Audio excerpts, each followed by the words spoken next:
Rapaz, hoje eu tô bonito, hein? Esquece, dei o tapa aí no cabelo.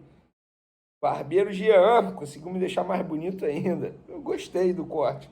Tamo junto, Jeanzinho. Sei que você assiste aos vídeos. Mas vamos lá. Brincadeiras à parte, vamos para as informações. Vou começar falando do Zico, que realizou o sonho da diretoria do Flamengo e deu palestra de graça, sem cobrar nada, para meninos e meninas da base do Flamengo, ou seja, das categorias de base do Flamengo. O ídolo foi questionado se aceitaria participar do projeto DNA rubro-negro e quanto cobraria. Porém, ele decidiu montar uma apresentação específica com um detalhe, sem cobrar nada. Na palestra, o Galim falou sobre o que é ser Flamengo, lembrou da importância do clube na sua vida, da referência dos avós e contou algumas histórias, como a dos campeões do Mundial. O encontro causou Basta avaliar algumas músicas. Homenageado e se emocionou, assim como a diretoria do Fla, com o sonho realizado. Cara, Felipe Luiz abraçou o Zico. Assim, é sensacional. Eu fico até arrepiado, porque eu tive a oportunidade de trabalhar no esporte interativo e o Zico estava lá. E eu lembro como se fosse hoje, cara, o dia da minha entrevista para tentar entrar no esporte interativo, eu entrei no elevador. Quem estava no elevador? O Zico. Eu olhei e falei assim, que isso, cara? Tipo, é o Zico, e ele é um cara extremamente humilde, assim, é assustador como ele é humilde, sabe? Como ele é humilde. Então, enfim, sensacional, parabéns ao Zico. Isso aí não me espanta nada. Já tive a oportunidade de fazer matéria com ele. Cara, é um cara fenômeno, infelizmente não vi o Zico jogar. Inclusive, eu nasci no ano que ele se aposentou, né? Em 1990. Mas, enfim, parabéns à diretoria do Flamengo e ao Zico, obviamente, por essa atitude. Agora vamos falar de um assunto chato, enjoado, mas a gente é obrigado a falar sobre isso, porque vice do Flamengo é denunciado por assédio após exigir pagamento no Pix. Pois é, matéria do UOL. Pode pagar no Pix? Uma pergunta que hoje faz parte da rotina do brasileiro, desencadeou uma denúncia de assédio moral contra Guilherme Kroll, vice-presidente de esportes olímpicos do Flamengo. Ele é acusado de ter exigido a demissão de uma funcionária da Confederação Brasileira de Desportos Aquáticos, a CBDA, alegando que é o Flamengo quem banca o esporte brasileiro. Ele confirma, no caso, o Guilherme Kroll, segundo a reportagem, confirma que se exaltou, mas negou as acusações. Eu entrei em contato com o Guilherme Kroll para saber se ele está de saída do Flamengo. Ele falou que essa decisão vai ser tomada na segunda-feira. Pedi para ele explicar a situação, o que está acontecendo. Ele me pediu com toda, enfim, foi toda a educação possível. Ele falou, olha, eu só quero falar sobre isso após segunda-feira, nesse momento eu não tenho o que falar. Respeito, beleza, eu tentei pelo menos ouvir o lado do atual dirigente do Flamengo.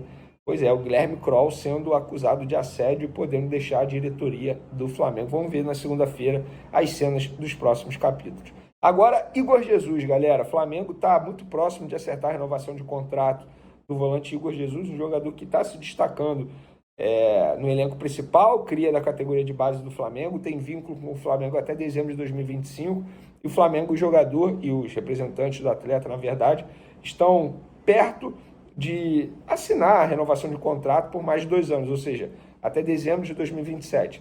Lembrando que essa informação foi publicada primeiro pelo goal.com, nós confirmamos a informação e as partes estão próximas mesmo de chegar a um acerto e aí estender o vínculo do Igor Jesus. Isso, obviamente, vai acontecer para dar uma valorização salarial ao atleta, que certamente está recebendo muitas sondagens, possivelmente o Flamengo vai receber propostas, e é do interesse do Flamengo em manter o Igor Jesus no elenco, até porque, repito o que eu já falei aqui, ele pode seguir os mesmos passos do João Gomes. Eu não estou falando de nível, não, tá? Muita gente vai falar, o João Gomes joga mais, ou alguém pode falar, o Igor Jesus é melhor. Eu não estou falando disso, não estou falando ou botando os dois no mesmo patamar, uma disputa de nível técnico. O que eu estou falando é que o Igor Jesus ele pode se destacar se ele seguir todos os processos certinho como o João Gomes seguiu. Hoje o João Gomes está se destacando na Premier League e o Igor Jesus ele tem potencial sim de crescimento. Acho que é um jogador extremamente importante. Bola dentro da diretoria do Flamengo. Porém, outro volante aí que esteve muito próximo de sair, pode acabar não saindo, pelo menos no que era possível, no caso a venda para o Internacional, porque o Flamengo até o momento não aceitou, não liberou o jogador que vem treinando à parte, uma longa novela, a verdade é essa, o Internacional tem interesse, mas a situação está extremamente difícil. Conversei com pessoas envolvidas na negociação e todo mundo fala, olha, o Flamengo não quer abrir mão do que pede para o Lille. Recapitulando, o Lille é dono de 50% do jogador, o Flamengo é dono de 50%, o Internacional fez uma proposta de 4 milhões de euros por 50%. Tá? E aí deixaria 25% com o Flamengo, 25% para o Lille. Só que o Flamengo quer ficar com 3 milhões de euros dos 4 milhões oferecidos pelo Internacional e repassar 1 milhão ao Lille. O Lille não. Está pedindo para ficar com pelo menos 1 milhão e 250 mil euros. Sim, há ainda a história dos 250 mil euros. E o Flamengo até o momento não aceitou liberar o jogador. E está nesse impasse. As pessoas que estão envolvidas nas tratativas já estão extremamente pessimistas, assim, falam, Vene, só se der uma reviravolta muito grande, a situação vai sair para o Internacional, essa venda para o Internacional. Muita gente acha que o jogador pode até ser emprestado para outro clube, mas nesse momento, situação difícil para o Thiago Maia, que tinha um desejo, sim, de se transferir para o Internacional. Ele entendia que nesse momento ir para o Internacional seria melhor para a carreira dele, mas até o momento esse desejo não foi atendido pela diretoria do Flamengo. Eu acho um erro, vou ser bem sincero, não acho que a diretoria do Flamengo está acertando nesse caso do Thiago Maia, não, muito pelo contrário. Acho que poderia, entre aspas, facilitar a vida do jogador, que tem um salário alto, a verdade é essa. Esses 250 mil euros aí já está custando o salário dele no tempo que ele está no Flamengo, treinando à parte, não está sendo aproveitado pelo técnico Tite, já perdeu espaço. Supondo que ele volte, seja reintegrado, até ele buscar o espaço dele, eu hoje, na minha opinião, o Igor Jesus está na frente dele, por exemplo. Ele vai estar atrás do Igor Jesus.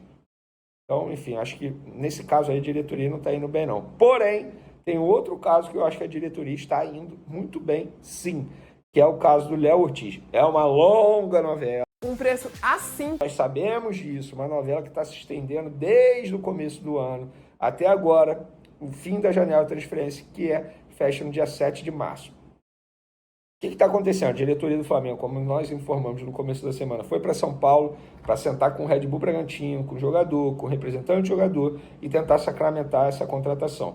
O Red Bull Bragantino bate o pé e exige aí 8,5 milhões de euros, o Flamengo está lá. Acho até que no fim das contas vão sim chegar no acordo, inclusive enquanto a gente grava esse vídeo aqui, a reunião está acontecendo, tá? O Marcos Braz voltou para o Rio e depois voltou para São Paulo.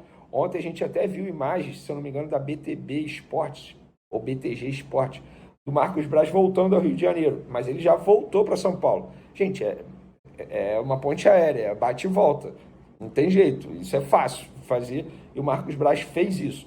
E agora eles estão conversando não só na questão do valor, quanto o Flamengo vai pagar ao Red Bull Bragantino, mas em relação também ao aproveitamento do Léo Ortiz no primeiro jogo da terceira fase da pré-Libertadores da América entre Red Bull Bragantino e Botafogo. Óbvio, a classificação do Bragantino para essa fase dificultou a vida do Flamengo? Sim, mas não é algo que possa impedir a contratação.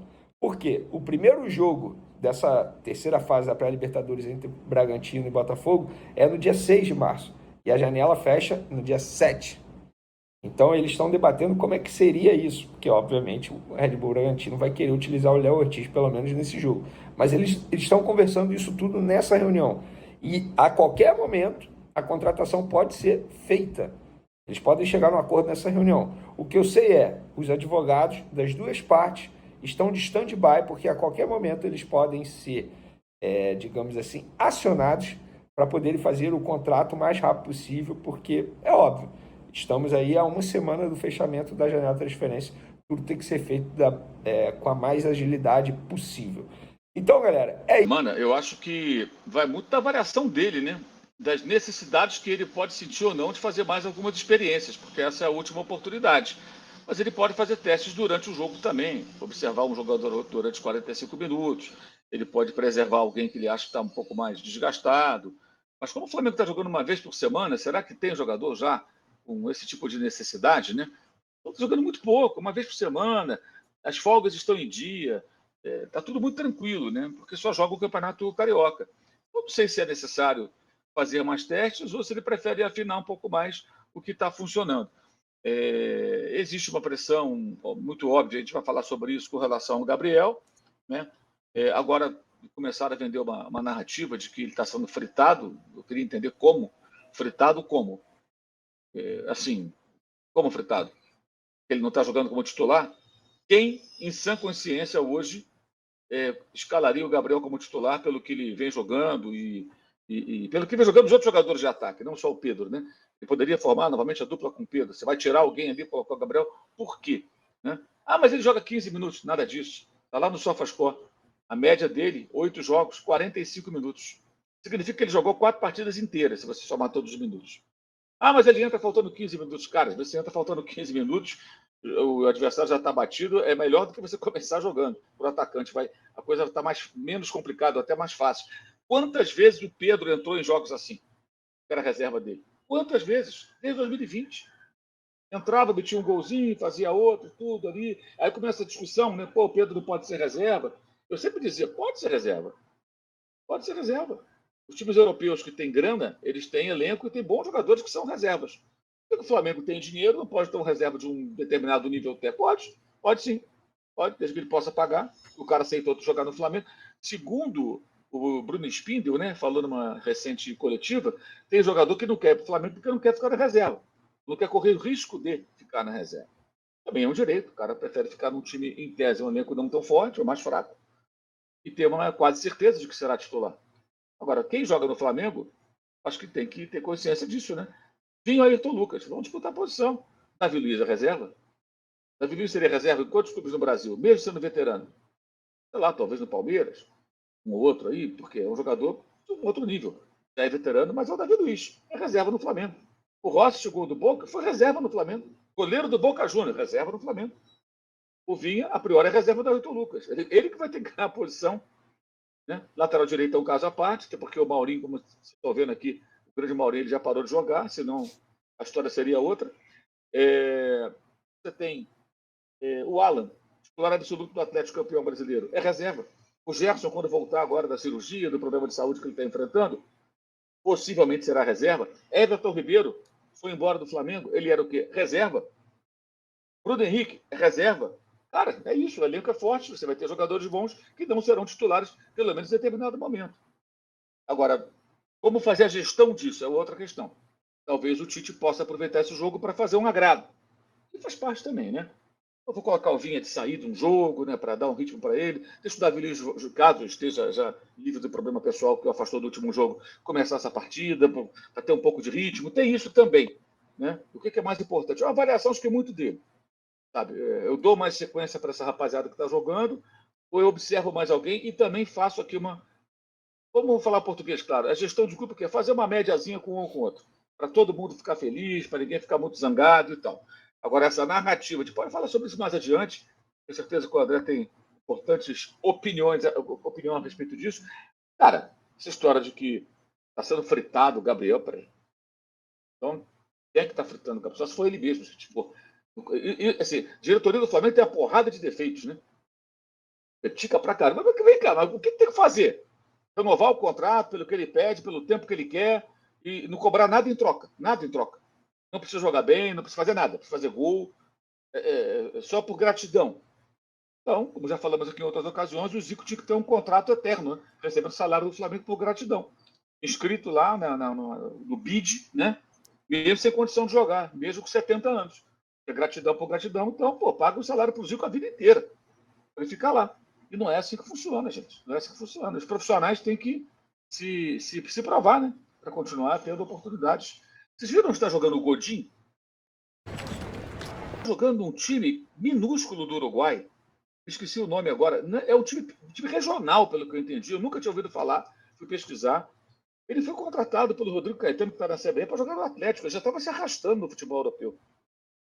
E assim, nem no Peñarol Nacional ele está, que geralmente eles abrigam sempre, né? Esses veteranos que voltam para o futebol uruguai já em final de carreira. Às vezes tem um ocaso, com 37, agora com 27 eu nunca vi. Mas aquilo que eu discuti no programa passado, na área da segunda-feira.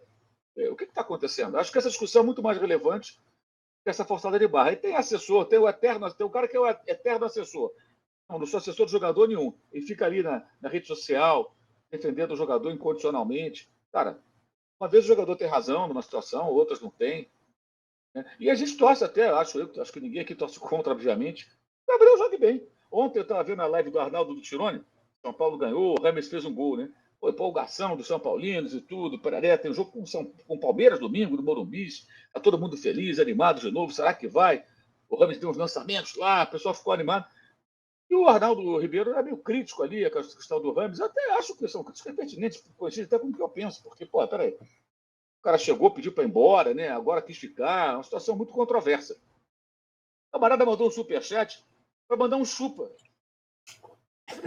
Ele acha que aqueles dois caras que são São Paulinos vão torcer contra o São Paulo. Quer dizer, essas bobagens acontecem. Então, às vezes, as pessoas acham que quem eventualmente critica um atleta porque não está jogando bem, ou porque sei lá o quê, torce contra o cara que veste a camisa do clube pelo qual você torce. Não, lógico que não. Ninguém está torcendo contra ninguém. Pelo contrário. Só ler aqui que eu fui ver, o nome do time que o Godinho está jogando é Porongos. Isso, Porongos. Porongos, né? Saudações rubro-negras, sejam todos bem-vindos e bem-vindas ao nosso canal Mengão News Oficial. É isso aí, pessoal, as informações, né, notícias fresquinhas aí, continua essa novela, né, sobre o Léo Ortiz, mas parece que tudo indica que agora vai sair sim essa contratação, né, Marco Braz viajou para São Paulo para poder, né, tentar aí já deixar tudo alinhado essa contratação do Léo Ortiz no Flamengo, né.